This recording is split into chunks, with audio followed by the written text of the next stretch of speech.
Welcome to the Great Detectives of Old Time Radio from Boise, Idaho. This is your host, Adam Graham. If you have a comment, email it to me. Box13@greatdetectives.net. Follow us on Twitter at Radio Detectives and become one of our friends on Facebook, facebook.com/Radio Detectives. Before we get started, I want to let you know that today's program is brought to you by the financial support of our listeners. And you can support the show at support.greatdetectives.net. Well, now it's time for today's episode of yours truly, Johnny Dollar, The Silver Blue Matter, Parts 3 and 4. From Hollywood, it's time now for... Johnny Dollar. Wake you up, Johnny? Oh, Garcia. No, just finished breakfast. Oh, you special investigators do live. Suppose that insurance company of yours could put me on expense account? Maybe, if you found that $100,000 worth of stolen furs. Just a matter of time, Johnny. Now you're talking like a police lieutenant. How soon can you come down here to headquarters? What's up? Has the watchman talked? Crispin? No, he's still in a coma. But I want to know some more about that kid you mentioned on the phone last night. Eddie Monty. Yeah. Well, I don't know. That was told to me in confidence. Look, Johnny, I'm going to talk to you like a policeman for a minute. A man named Weller was knifed to death last night. You told me yourself his death is probably tied in with that warehouse robbery. Another man is dying at Queen of the Angels. So, confidence or no confidence, I want to know about that kid. All right, Garcia. I'll be there in 20 minutes.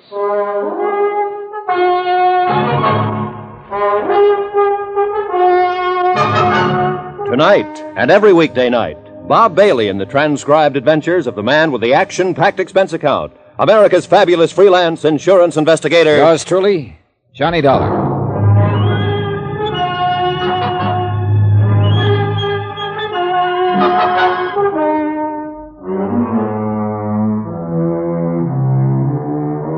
From Special Investigator Johnny Dollar, location Los Angeles, California.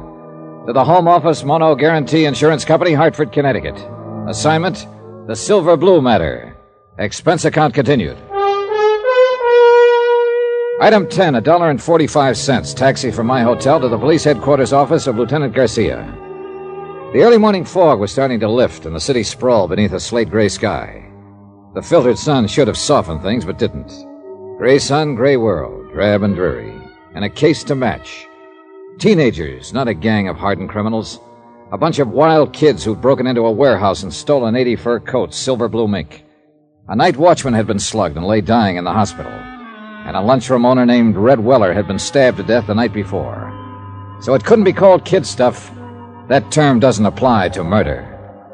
Run those 4 cards through, Joe. See what you can make on them. Thanks. Come on into the office, Johnny. This madhouse out here gets you frazzled before you know it. Oh, you police detectives have it pretty soft, Garcia. That's news to me. Teletypes, photo files, record cards, crime labs. How'd you like to try working alone? On your expense account, I could suffer the hardship. Now, let's go in here. Have a seat, Johnny. Thanks. Yeah. Did I put the fear of the Lord in you on the phone? You were real impressive. Well, the chief was breathing down my neck. Then I'll stop trembling. Kidding aside, Johnny, I've got to know just how that Monte boy figures in this. Did I say he even figured in it at all? No. You just wanted some information on him. But he figures all right. You didn't come out here from Hartford to look up the nephew of an old friend. Oh, I've done crazier things at times. He's got a record. You know that? No. Petty stuff. No convictions. Gang brawls, auto pilfering, vandalism, intoxication. Interrogative attitude, sullen, hostile, antisocial. Yeah, that's quite a nephew you've got, Johnny. Black sheep of the family. What's the story? How did you get onto this kid? Look, amigo, I made a promise on this. I hate to break it. It's murder, Johnny. This kid's sister worked for Red Weller in that lunchroom across the street from the warehouse.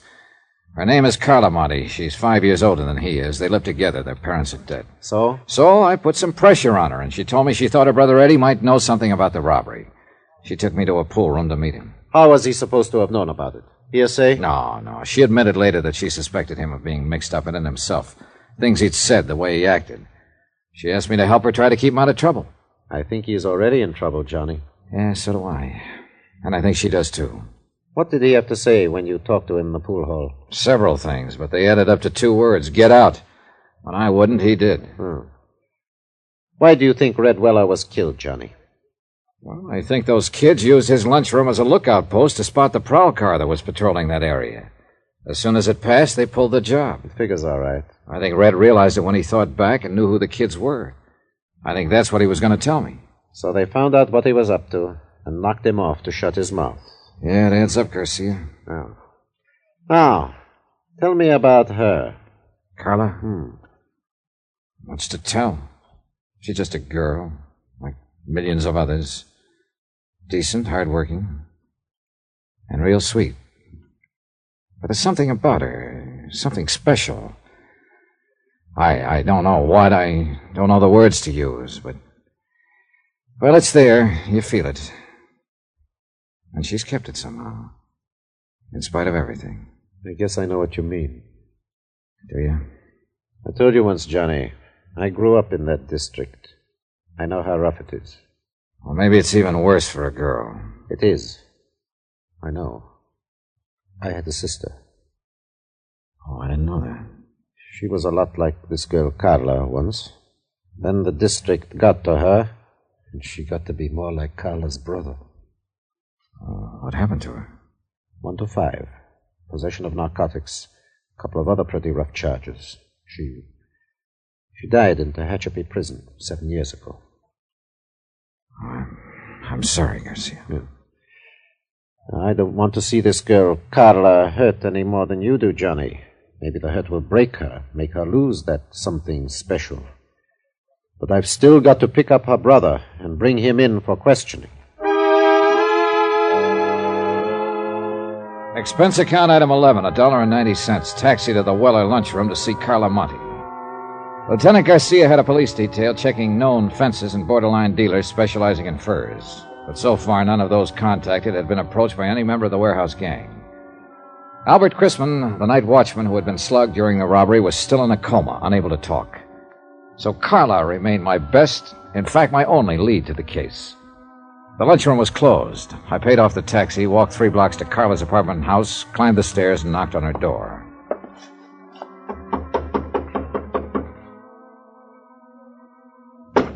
Yes? Who is it? Johnny Dollar, I'd like to talk to you. Oh, all right. Just a moment.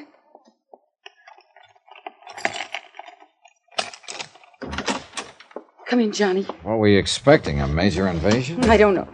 I don't know what I'm expecting. Easy, Carla, easy. It's not the end of the world. Eddie didn't come home last night. Oh? I tried, Johnny. I tried to be a mother and father both to him. What did I do wrong? Well, that's the kind of question that doesn't always have an answer. Have you got a drink in the house? Have I what? Got anything to drink? Well, there's some brandy, I think. All right, get it. Well, I don't know if it's a good brand or It not. doesn't matter. Bring 2 glasses. Pour out a couple of stiff ones. No, I don't Go ahead and pour them, 2 of them. All right. Is this a snapshot of Eddie when he was younger? Yeah. He was in junior high school then. It was taken at summer camp when he won a medal for swimming. And that was the only year I could afford to send him. Here you are, John. Thanks. All right, here's a go. Oh, I don't think Now drink it, all of it. All right. Good. You needed that. Where do you think he is, Johnny? What's happened to him? Carla, you're going to have to face it sooner or later, and I kind of think now is the time. What do you mean? You've been worried sick for fear your brother would get into some kind of trouble. And you had reason to worry. It's finally happened. No. He's in trouble, all right. Plenty of trouble. You're not the only one looking for him. Who else is? Who do you mean, Johnny? The police. There's an APB out. They want him for questioning in connection with the robbery and with the murder of Red Weller. Oh, no. Eddie wouldn't kill anyone. Maybe not, but somebody did. Some member of the gang that robbed the warehouse. And it looks very much as if Eddie is a member. Yes. I suppose he is. Now, look, Carla. Is there anything you haven't told me about the robbery, I mean? No. I was just suspicious, that's all. Because if there is, let's have it. It's too late to protect him now. The sooner he's taken into custody, the less likelihood of his getting any even deeper. He was out that night. He didn't come home until almost morning. I was worried about it, but I knew it wouldn't do any good to ask him. Do you know who was with him that night? No. Who would be the most likely ones to go along on a deal like that? Any of them. Any of those he's been running around with lately. Any idea where they hang out mostly? Well, just those two places I took you to last night. That drive-in and the pool hall. Look, if they did pull that robbery, where do you suppose they take the furs? Well, I don't know. Does Eddie have a car? No, but some of the other boys do. Uh-huh. Carla, would you mind if I look through Eddie's room? No, I don't mind. It doesn't matter. I guess nothing much matters now. It's gone so far that... Wait. It's Eddie. He has his own key. All right, take it easy now. Be careful, Johnny. Sis, you're gonna have... What the devil are you doing here? Looking for you, Eddie. Yeah? What for? I think you know. Eddie, you've got to give yourself up. Shut up! Because I got you to thank for this jam. This insurance stick comes around, romances you up a little, and you sell me right down the river. That's not true. How'd you know you were in a jam, Eddie? I got friends in this neighborhood. They keep me posted. Did the same friends tell you Red Weller was about to make a deal to talk? You're whistling in the dark, Dollar. Maybe. I imagine Garcia will find out, though, when he gets you down to headquarters. Get your hand off that phone! Oh, so you've got a gun. Eddie, don't. Please. Keep out of this. Move back against that wall, Dollar. Put your hands flat against that wall. You keep them there. Give me some clothes, Carla. Come on, make it fast. What are you going to do, Eddie? I said give me some clothes. All right, Eddie. You're wrong, though. You're making a big mistake, Eddie. It's no use running. You'll only... Eddie. What's the matter? Down there in the street. A police car just pulled up. You're lying. Stay where you are, Dollar. I'll kill you, Carla. You're that one that brought him here. Trying to let him trap me. I think I'll pull a bullet in you before I leave. You fire one shot and you won't have a chance. They'll be in here before you can get out of the hallway. You better make up your mind, Eddie. Well, you've still got time. Stay where you are, Dollar. Don't try to come after me. Eddie, please. Give yourself up, Eddie. Stop him, Johnny. I'm afraid it's a little late. Why did you let him go? There was no choice, Carla. He'd have killed you if I'd moved. Well, you'd better give me that list of his friends. The police will want it. Heaven help him. Yeah. That's about all that can help him now.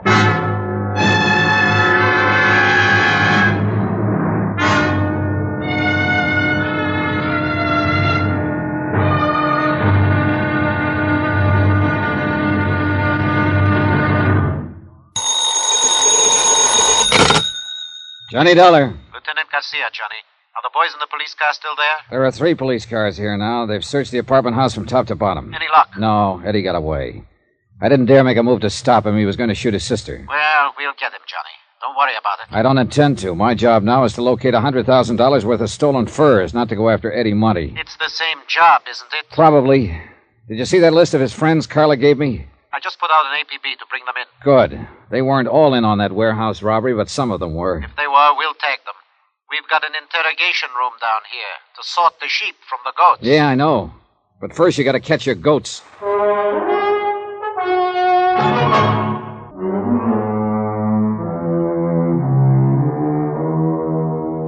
From Special Investigator Johnny Dollar, location Los Angeles, California.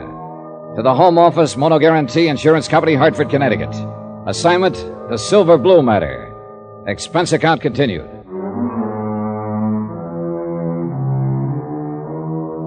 Item 12, 2 cents, for the way I felt. I hung up the phone and walked to the window, stood there looking out into the street.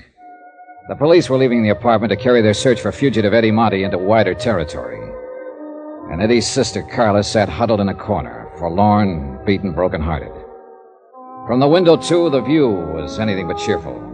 Dirty, cluttered streets lined by row on row of sagging tenements, drab and gray in the weakening light of late afternoon. This was the slums that had spawned Eddie Monty, raised and nurtured him, made him into a member of a gang, and had now sent him fleeing from the police with a gun in his hand.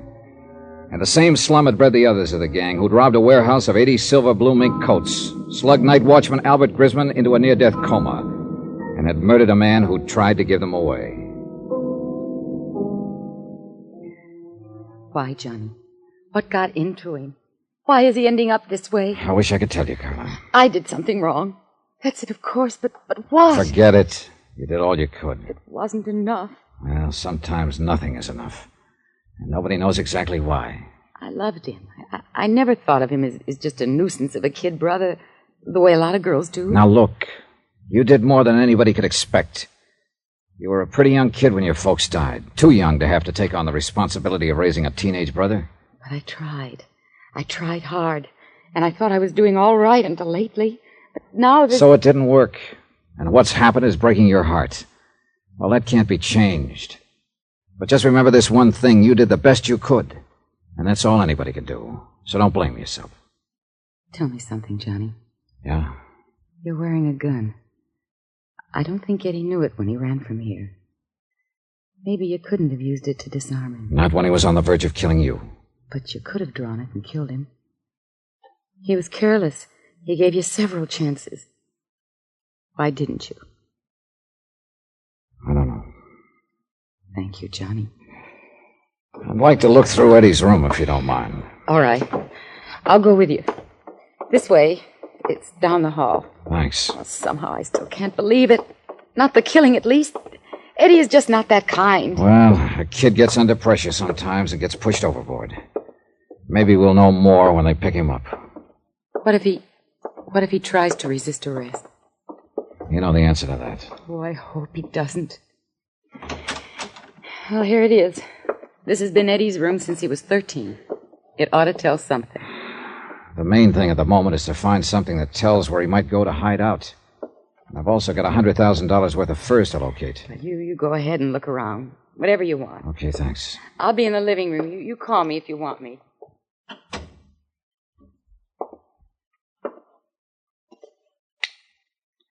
For the sake of company, I switched on a beat-up record player in the corner. And I looked at 6 years of a boy's life, accumulated in one room. Comic books, hot rod magazines, school mementos, knickknacks, photographs. Junk mostly, to anybody but the owner. I went through all of it, then through the drawers and chest and through his clothes. Nothing. I looked over the photographs stuck in the mirror tacked on the wall. Some of the names on the boys' pictures were the same as those on the list Carla had given to the police. There were a few pictures of girls and a lot of pictures of hot rods. I picked up an envelope of loose photographs lying in the dresser.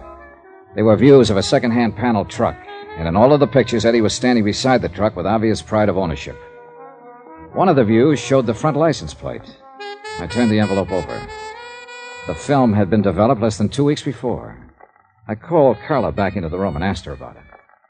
No, I didn't know he had a car, or a truck, rather. It may not be his, but I'll lay odds that it is. That look on his face is a dead giveaway. I don't know. He sure kept it a secret. He never brought it here once. Do you recognize the background in those pictures? No, I don't. It looks like a storage yard or an industrial place of some kind, doesn't it? Yeah, I'd call it that. Do you mind if I take these with me? Of course not. But why? The gang had to use something to haul those furs away from the warehouse. But if Eddie was keeping the truck a secret from me, it was because he was planning to use it for the robbery. That one or some other one. Johnny, he was in on it all along. Look, Carla, I've got a hunch Eddie is the leader of that gang. Oh, no. I think the truck was used in the robbery, and I think when we find it, we'll find the furs, and we'll find Eddie. See you later, Carla.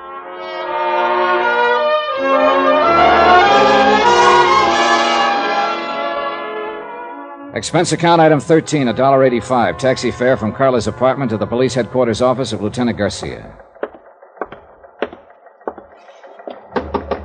Come in. Oh, Johnny, I've been trying to locate you. Oh, what's up? We picked up 2 of those kids on Carla Monte's list. Friends of Eddie's. Wow, that's a start. Not with one of them. He's in the clear. Perfect alibi. We have something on the other one, though. Want to help me talk to him? Yeah, sure. Oh, say, here are some photographs I picked up in Eddie's room a while ago. We should take a look at them, Garcia. All right, let's see them. The pictures were taken about 2 or 3 weeks ago. Now, if this truck is his sister doesn't know about it. Yeah, he sure got that owner look on his face. Yeah, he sure has. That second one there shows the license number, see? Yeah, I see it. You think they might have used this in the robbery, Johnny?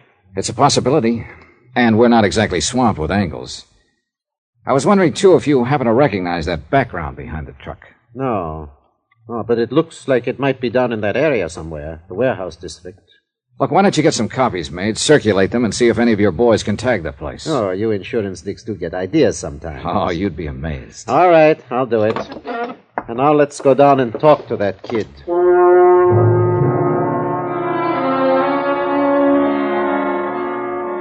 Interrogation room 519 was on the 5th floor. Bare walls painted gray, a businesslike room without a doorman or compromise. Furnished only with the necessary table, chairs, and lights. We stopped in the anteroom and looked in through the one-way glass window. The boy waited alone at the interrogation table, trying to put up a tough, defiant front, but failing by the tremble of a lip and the occasional flick of his eyes. Well, let's go in, get it over with. The kid stiffened when he heard the door open, but he didn't turn around. He just sat there at the table, braced and waiting. You can take that chair at the side, Johnny. Okay, thanks. What's your name? You already know it. I said, what's your name? Mario Centaurs. That's your right name? Yeah. Where do you live? Roxman Place, my aunt. Ever been arrested before, Mario? No. Hey, you've got kind of a bad memory, haven't you? Why? September of last year. Arrest made by Officer C.J. Barton. Charge, possession of stolen articles. Hubcap, 2 autoradios, 1 camera. I wasn't convicted. I asked if you'd ever been arrested, not convicted. It was a frame-up. I didn't have any evidence. No, apparently not. Witnesses for the prosecution refused to testify. Case dismissed. Here, what are you going to claim this time, Mario? Another frame-up? I don't know why you brought me in here. I don't know anything about anything. That bad memory again, I just don't know what you're talking about. It's lucky for us that Eddie Monty had such a good memory, isn't Yes. What about Eddie? Huh? What do you mean? Is he a friend of yours? I know him. He's got a fine memory, that boy.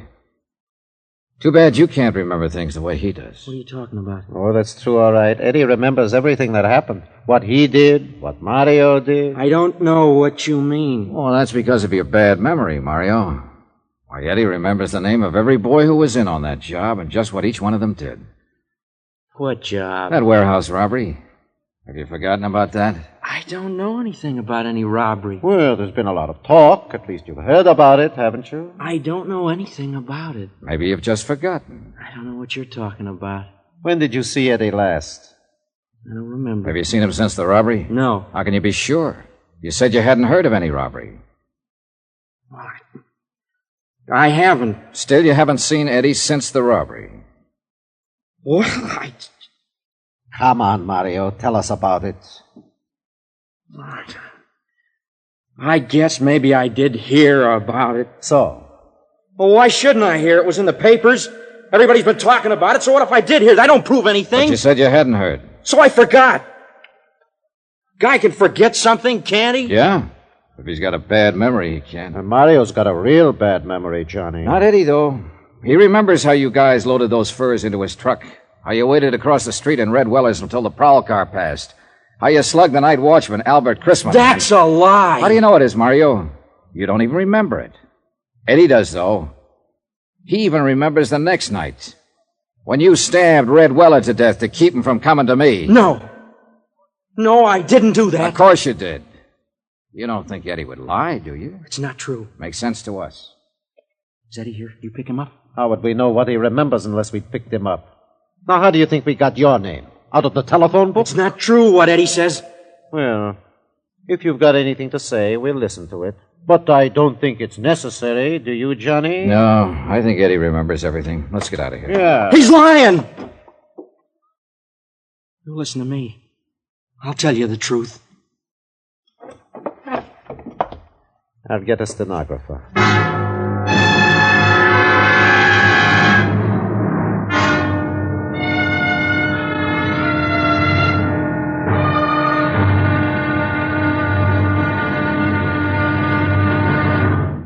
Now, here's our star to tell you about the final intriguing episode of this week's story. Tomorrow, a cautious search, an ambush, bullets and tears. and the end is violence. Join us, won't you? Yours truly, Johnny Dollar.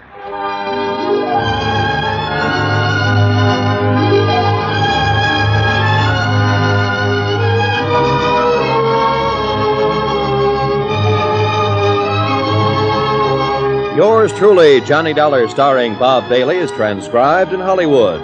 Written by Les Crutchfield, it is produced and directed by Jack Johnstone. Be sure to join us tomorrow night, same time and station, for the next exciting episode of Yours truly, Johnny Dollar. Roy Rowan speaking.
Welcome back. I think so far this episode is just fantastic as drama. Not a ton of mystery, though we have some questions here. Well, this works, I think, as a real adult crime drama.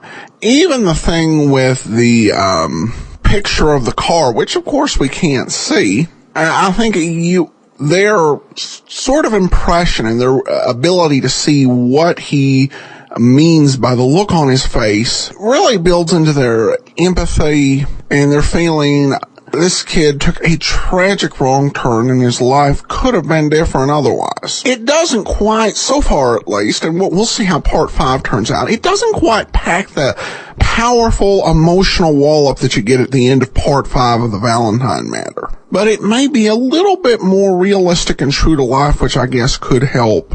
We shall see in part 5. Well, now we turn to listener comments and feedback. Regarding the Callicles matter, Rebecca says, one of my favorite Johnny Dollar shows.